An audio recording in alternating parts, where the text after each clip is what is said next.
lanjutkan lagi obrolannya dengan Pak Piroy Martin dan juga Pak Sumiratni.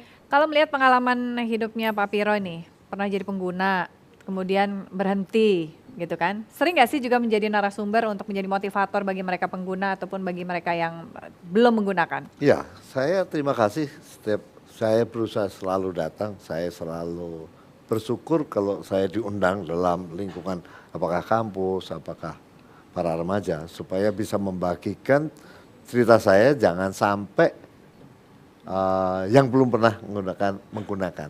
Saya ingin memotivasi para yang mendengarkan bahwa pertama hindari narkoba. Jangan sampai seperti saya. Biarkan saya sendiri saya udah lewat, tapi jangan ada generasi baru memakai narkoba karena berperang untuk kalah. Di dalam dunia hanya dua hal ya. Satu judi, dua narkoba. Itu tidak mungkin menang. Jadi buat apa kita melakukan kalau pasti kalah? Karena narkoba pasti kalah. Jadi nggak perlu bertahan di situ.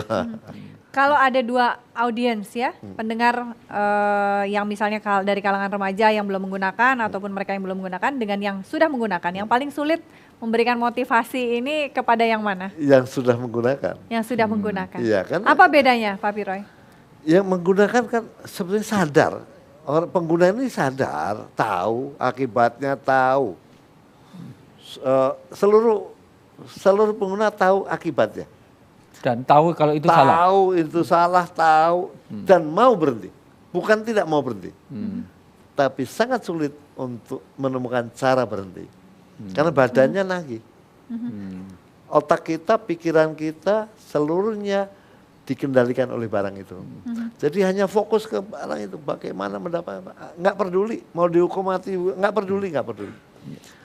Di dalam penjara itu orang-orang yang pakai puto itu, itu tahu setiap hari mati satu tahu. Toh mereka masih pakai puto. Karena bukan nggak mau, harus pakai. Karena badannya lagi. Dan kenyataannya jaringan di penjara pun ternyata masih bisa. Oh ya pasti di seluruh lini lah, di seluruh tempat. Pak Sumirat, pernah nggak sih Pak ada satu data yang merupakan hasil wawancara dari pengguna yang pengen banget tapi ternyata dia tuh nggak bisa gitu untuk bisa lepas dari jeratan narkoba ini atau bahan zat-zat psikotropika ini? Seperti apa sih Pak datanya yang menyatakan hal itu? Tidak hanya ada tapi banyak. Seperti tadi disampaikan, memang mereka tuh pengen sembuh, pengen baik, pengen pulih, pengen bisa aktif, produktif seperti semula. Tapi suges yang ada di dirinya karena susunan saraf pusat sudah ibaratnya tertempel dengan narkotika tadi, samalah paling gampang kita setiap jam 7 pagi kita harus sarapan, jam 12 harus makan siang, itu kan suges. Kebiasaan gitu ya? Kebiasaan. Jadi apalagi di narkotika. Narkotika ini ibaratnya kalau lem perekat yang sangat rekat sekali sehingga tidak bisa lepas. Makanya disebut dengan tiket sekali jalan. Mereka semuanya ingin sembuh. Hanya jalannya bagaimana caranya kita inilah yang harus menolong mereka. Kita inilah yang harus mendekati mereka. Tapi yang penting kitanya kuat dulu. Kalau kitanya sendiri merasa tidak kuat, tidak mampu, jangan dekat-dekat seperti tadi Pak Ustadz sampaikan. Kalau kita kuat, kita harus rangkul mereka. Jangan jauhi mereka. Kalau mereka selesai direhabilitasi dan dijauhi, mereka akan hanya kembali ke kelompok yang semula. Yang mau menerima hanya para pecandu. Kalau yang menerima para pecandu balik lagi gitu mereka ke sana. Jadi konsep aib dalam lingkungan pecandu narkoba dianggap aib itu salah. Pecandu narkoba adalah orang sakit yang harus kita tolong. Seperti orang sakit yang lainnya. Kita rangkul mereka, kita dekati, kita rehabilitasi, kita kuatkan. Setelah selesai, masyarakat pun harus menerima mereka, merangkul mereka.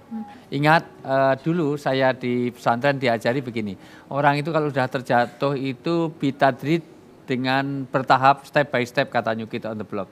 Jadi begini, orang itu tadinya orang antipati ke kamar mandi, ke WC misalnya karena bau, tapi kalau sudah masuk di dalamnya biasanya juga nggak akan kecium ya? Iya, sudah sampai diketok. Di WC itu diketok 10 kali malah ngerokok 4 kali, 5 kali.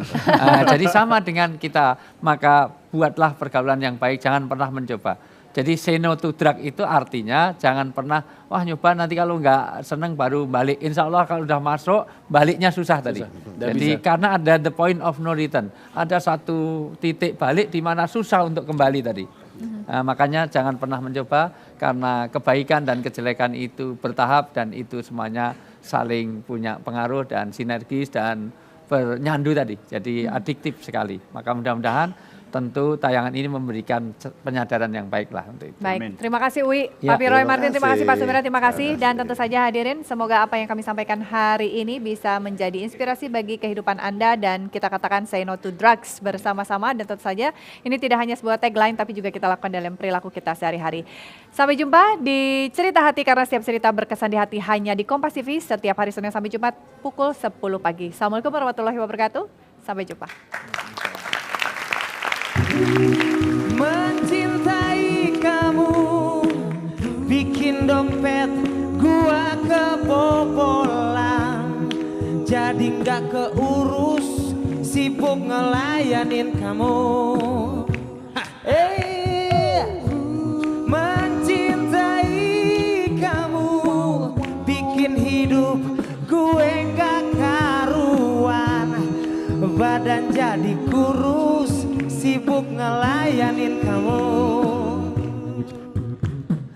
Balikin, oh balikin, body gue kayak dulu lagi. Lu harus kena tanggung jawab kalau gue sampai mati. Balikin, oh balikin, kehidupanku yang seperti dulu lagi. Balikin, oh balikin, kebebasanku yang seperti dulu